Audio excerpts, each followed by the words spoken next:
तिवारी जी समाजवादी सोच के हम लोग, हमारी पार्टी भी समर्थन की, उसके हम लोग भी समर्थन किए हैं। किसी के साथ भेदभाव होता है तो गलत होता है। आपके पिताजी के द्वारा जो है यूनिवर्सिटी ग्रांट कमीशन जो गवर्नमेंट के द्वारा लाया गया था, उसका समर्थन भी किया गया। बिल्कुल, तो समाजवादी विचार के आदमी हैं, भेदभाव को पसंद नहीं करते हैं, कोई नहीं पसंद करेगा। यूनिवर्सिटी में के ऊपर देश में भी लागू होना चाहिए। अगर समाज में भेदभाव है और हीन भावना से ग्रसित किसी को कराना है तो वो तो क्राइम है ही। हाँ, निश्चित तौर पे जो मुद्दा है, जिनसे डर है हीन भावना का, जो समाज में जिस तरह का बनावट बना हुआ है हम लोग का, क्योंकि जात व्यवस्था है और जात व्यवस्था के कारण ही भेदभाव है।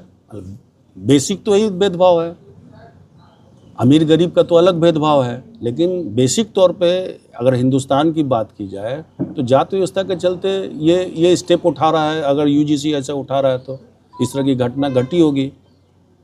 तो ये यूजीसी क्या, पूरे देश भर में भी ये घटता है। देश भर में ये जो होना चाहिए उस पर भी सोचना चाहिए।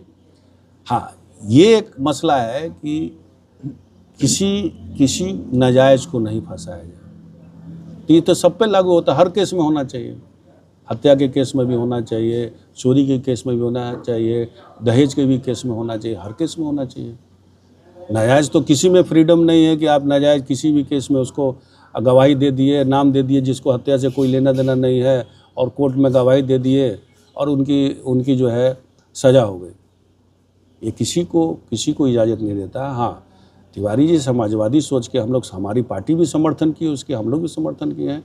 किसी के साथ भेदभाव होता है तो गलत होता है।